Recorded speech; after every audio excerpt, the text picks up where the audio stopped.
Hugo, thanks for making time this morning. Hey, thanks, Jay. Great to be here. Thanks for having me on. Are you ready for a bit of This Is Your Life? Are you ready? Sure, let's do it. Way back in the day. So we're going to say, I don't know, 28. Well, it was 2017, I think.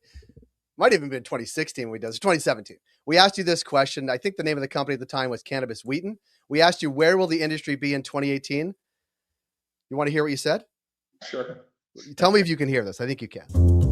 I do think that the federal government is going to be on time in terms of introducing its regulations pursuant to the Cannabis Act and passing the Cannabis Act. I think you're going to have a little bit more variability as in how the provinces roll out their various distribution schemes for non-medical users. I think you will see a high degree of variability. We know that's going to happen. What will be very interesting for me to see is how supply to those various distribution schemes play out.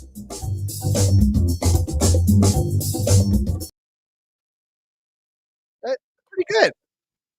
You could tell you were a lawyer. You used the word pursuant. So you could tell that you were a lawyer or are a lawyer. You got most of that right, I think. Looking ahead, it was 2017, looking ahead to 2018 and beyond. What strikes you as right or wrong about that? Well, I didn't hear any of it. So Oh shit, okay. Fair enough. Well, so I don't know.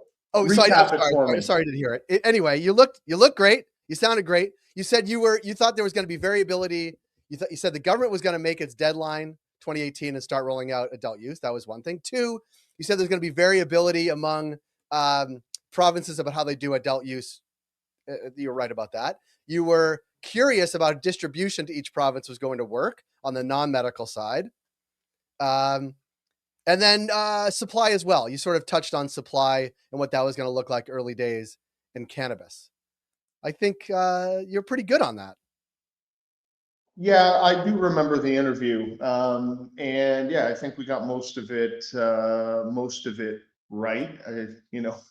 It didn't necessarily help us right out of the gate in terms of avoiding, I think, the headwinds and struggles that the industry and cannabis companies have faced in general. But yet here we are today. A different company. We're obviously very different than when we started, but also I think it's the same. Some things have remained the same, including the team. I think our executive leadership team has remained relatively the same 6 people. We're all sort of co-founders or startup employees, and I think we've weathered those headwinds together. We've navigated through all of the challenges, and now we have collectively over 70 years of cannabis experience, and we've kind of I think found our footing, figured out how to operate within the market that we have, as opposed to the market that was forecasted within the very continued, very tight regulatory constraints and a very high tax environment. So I think I want to ask you about that. I didn't plan on asking you, but it is rare sitting on this side, sort of talking to lots of people like you for the past, I don't know, 9 years, that the original team is there, that they've weathered the storm together generally, and have that perspective as a group. If you look around to any of the publicly traded cannabis companies, I can't think of one that has the same leadership team from then to now. Like it must add perspective and feel like you've been in the trenches together. Do you miss some of those compatriots from the other companies that used to be around? I acted for a lot of those early companies in my previous life when I was a senior partner at Bennett Jones law firm, and really helped build the cannabis practice there with Mike Lickfer, who's our president. So I mean, yeah, I miss them in the sense of their personalities, and they were interesting characters. I think the market really is one that it requires discipline, right? And so I think a lot of the early founders came in when everything was possible, right? Money was unlimited, investor appetite was unlimited, and the market was projected to be this big market that would expand globally very rapidly. And the reality, I think, has been a lot different. And I do think that the longevity, the unity and alignment in our executive team is a real competitive advantage because it gives you lived perspective, right? Yeah. I think, we all came into Auxly from different career paths, right? Like none of us had a CPG kind of like, other than our chief commercial officer or VP of commercial, Andrew, who did come from a CPG background. We all come from different industries. So we came kind of willing to learn and have had this very hands-on education, but we are, we're good students, and, we learn from experience, and I think being together and having weathered the challenges together, it deepens unity, deepens alignment, and it does give you very good perspective on, hey, what is important over the long term. And I think the changes can be seen in the way Auxly operates, right? Like when we started as a company, we were very focused on being number one in market, right? So we started as a 2.0 company because we were late to the party, and we thought, well, we can get to that starting line at the same time as everyone else, and we can kind of insert ourselves into the conversation of being a leading company. And we did that with 2.0 products. But flower was always something that we had brewing in the background. We had lots of facilities being built like other producers. And it worked from the perspective of trying to get to number one in market, right? Like we got up as high as 7.5% market share in 2022. We were in every single category and product, but we were losing a lot of money, right? It was expensive being in all those sort of products and categories. So we switched our focus, right? We really switched our focus. We'd always been in market looking for capital. We were never, quote unquote, fully funded in the early days with all of those projects. So we saw capital dry up immediately, and there was no lifeline. There was no debt. There was no equity. There was no investment. It was, we had to make it with what we had, and that forces you to get really, really focused. Right. And I think, again, small team, we're able to execute quickly. We switched our focus from, hey, we want to be number one market share to we want to be the most profitable. Right. And certainly, hey, we love seeing increases in market share. Right. We think it is a consequence of executing against our mission of helping people live happier lives with quality cannabis products that they, trust and love.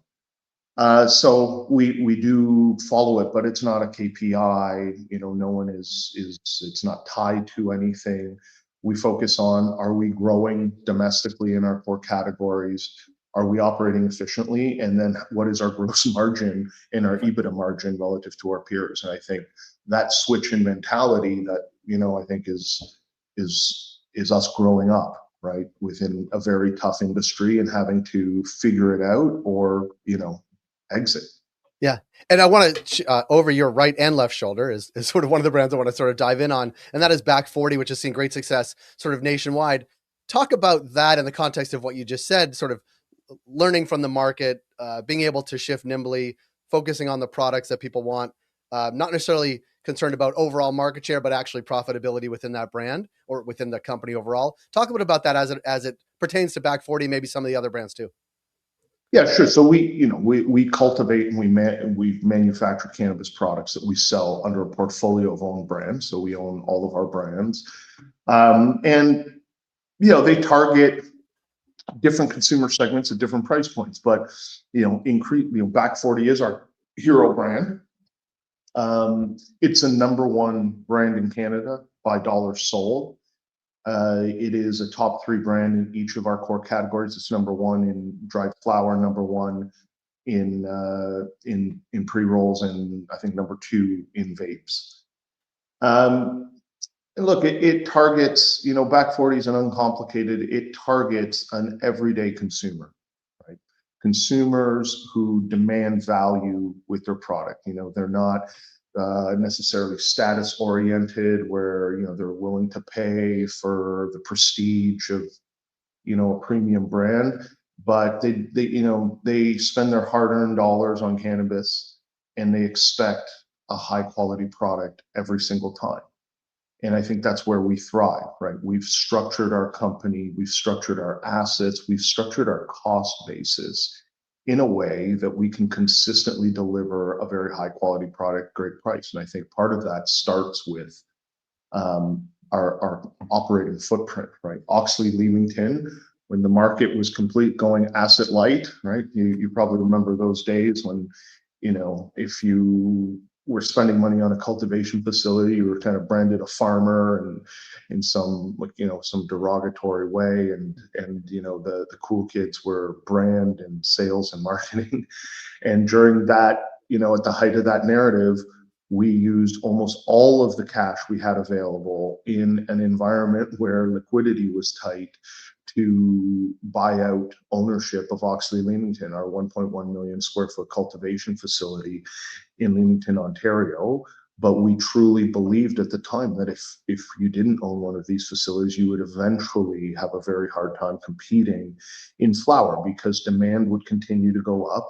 Capital was drying up. So, and a lot of the facilities that could have been competitive were being taken offline and, sold to other users.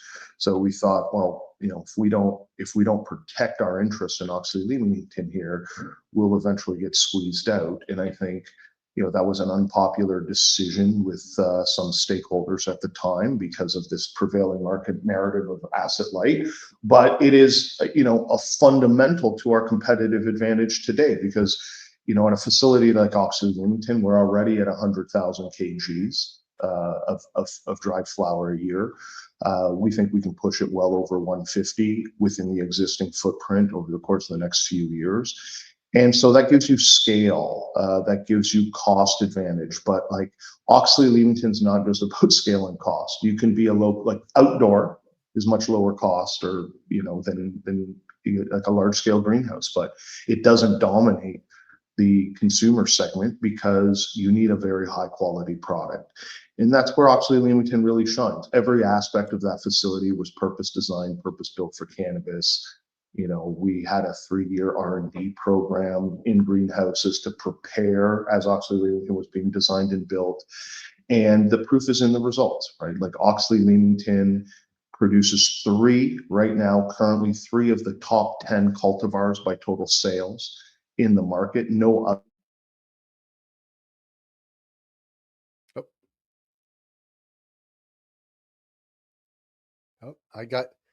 I have you for.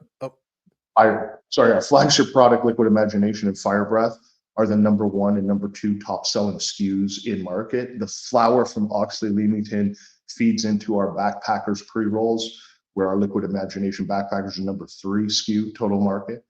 So it's not just cost and scale, it's quality. And that facility has a unique advantage of being able to produce very high quality cannabis at a great cost. So that consumer is never let down. And I think in prevailing market environment, like macro environment where consumer wallets are getting stretched, we all feel it.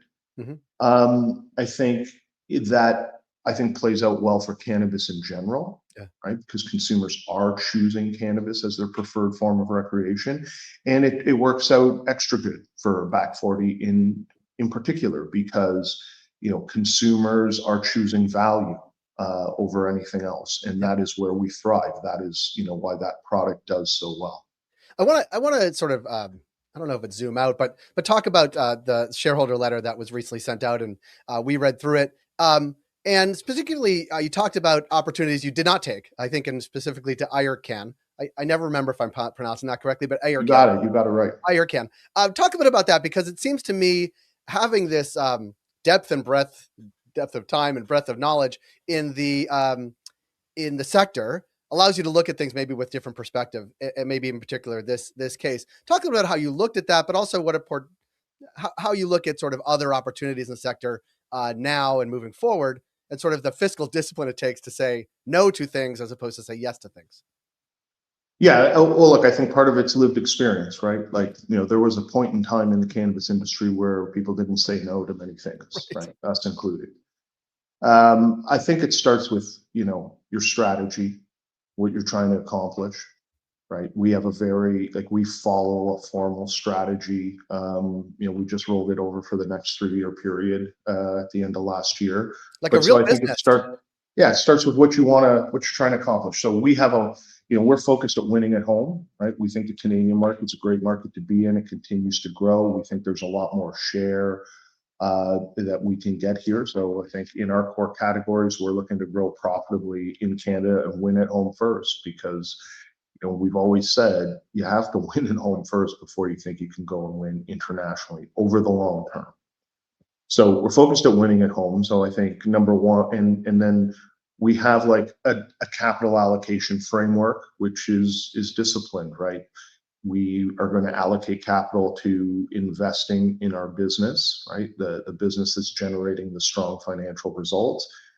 We have an active normal course issuer bid outstanding. So we think that our shares at current price don't reflect the intrinsic value that we've built, and repurchasing them at current levels provides a great return. And we also, thankfully, we're generating very strong cash flows, so we don't need to rely on equity markets. We don't need to rely on debt markets. We can fund internal investments, CapEx investments, working capital investments. We can fund the NCIB all out of our working capitals and still have enough of our cash flow and still have enough cash to consider opportunistic things like Ayurcann, provided that they advance our strategy. So there has to be a strong strategic fit, and they meet our return hurdles, right? So we have to make sure that we're investing and generating a return on the capital. And if we can't figure out the return, or if the return is not as good as we can get from our other options, then, we have to be disciplined about it and say no. So I think Ayurcann met a lot of those things, right? They're a strong player in 2 of our core categories of vapes and pre-rolls in Canada. They operate, their brands operate at a price tier that's not competitive with Back 40 or Collab or, our other brands. So it's below that. And, we were able to fund the entire purchase price out of cash. And it would have generated the return that we were seeking, plus a good margin of safety. So, it made a lot of sense. We were also able to structure our participation in that deal in the way that gave us, good visibility and control over the process with, being the dip lender and stalking horse bid. But again, I think, lived experience, it's not just what you say yes to, it's also what you say no to. So another company came in, with a higher valuation for the business. We went back, we ran our numbers again, tested our assumptions, and our conviction grew that our price was the right price for us. So, we could have gone and, we had the option to go and enter an auction and bid and things like that, but we wanted to be disciplined about it. We felt that, our number was the right number for the risk profile and return that we wanted. And so we were unwilling to go higher than that. And we also think, over the course of the next 18, 24 months, that there will be a lot of these opportunities. And certainly 2026 is proving that sort of thesis right, where, there are a lot of filings, a lot of people who are looking to exit the market. And I think, as conditions continue to tighten, right, capital is very tight. Investors are still have a negative sentiment on the industry. So I think that sort of working capital tax, using excise tax as working capital, I think those sort of avenues are tightening and closing. So I think, the good operators will continue to thrive and survive and, maybe have those opportunities to consider. But I think, this remains a very tough and competitive industry to be in. Yeah. I want to change the scope a little bit, and lots is happening in the US, or at least lots of conversation, right? And a lot of the dominoes that fell in Canada long ago, from federal legalization to normalized banking to a national market to all those things, have happened here and happened for a long time. And in addition to that, everything you just said is true as well, right? It's a tough market, capital's tight, people looking to get out. Like when you look or read the news about what's happening in the US, like, do you shake your head? You're like, oh, it's not going to happen as fast or as well. Like, do you just say like, we've been through it. You don't know what's coming. Like it's not going to be a 6-month thing. The whole industry in the US has turned around. It's more going to be like years than days. When they're going to see any kind of bump or normalization of banking, like, do you shake your head and say, oh, we've seen this before and it's going to take longer than you think? Yeah, look, I think that there's the operator perspective within their boardrooms. And then there's, the capital markets perspective and, all of the investors and analysts and et cetera that, are very, hungry for a significant catalyst, right? I think the MSOs in the US they have strong balance sheets, generating significant cash flows from their business, right? The US is a bigger market. I don't know the full impact of rescheduling yet, right? And I think my background as a regulatory lawyer, I follow these things not as closely as I follow in Canada.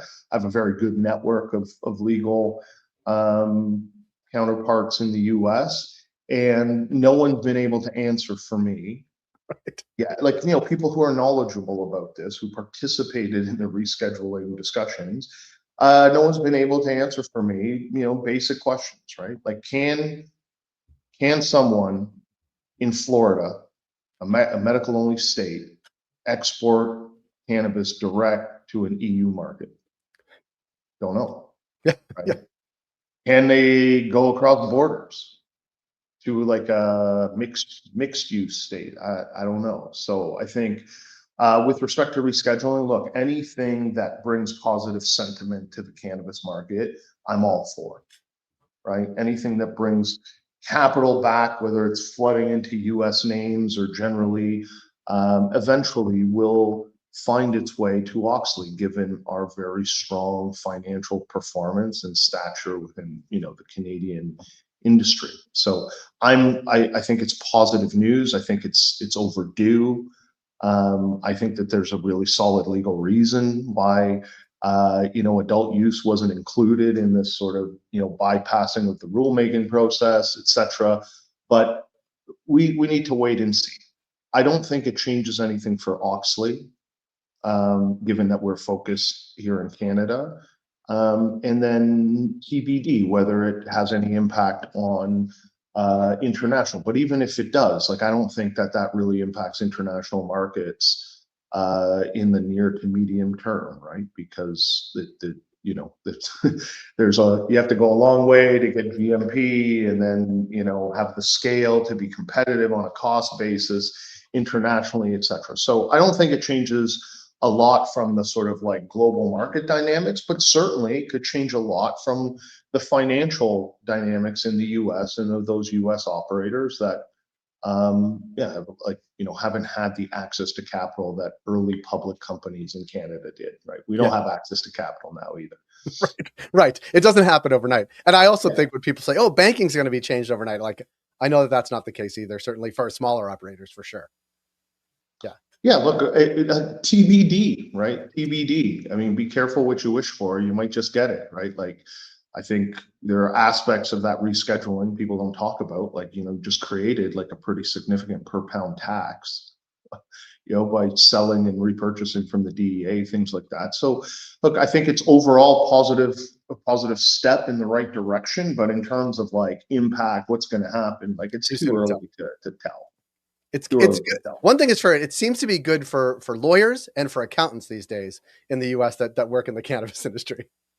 Well, for sure. And I think those are for good reason, right? Like, they're going to have to figure out with their clients what this all means, and then make sure that they're compliant and taking advantage of any benefit and avoiding risks. So I think, I think that will make a difference for legal, accounting, advisory services, things like that. But I think rightfully so, because again, like, no one has been able to tell me with any certainty what it actually means. But again, in due time, we will know. Yeah, we have an event in Chicago tomorrow. We'll be talking about all that uncertainty with plenty of lawyers and accountants and all the rest. Hugo, I appreciate the time. Let me know what you find out. What's that? Yeah, well, if I find out, I'm telling you directly. I'll shoot you a note. I appreciate the time, Hugo. Thanks so much, and enjoy the next couple of weeks heading into summer. You too. Thank you very much, Dave, for having me on. Best of luck. Take care. Talk to you soon. Bye-bye. Bye-bye.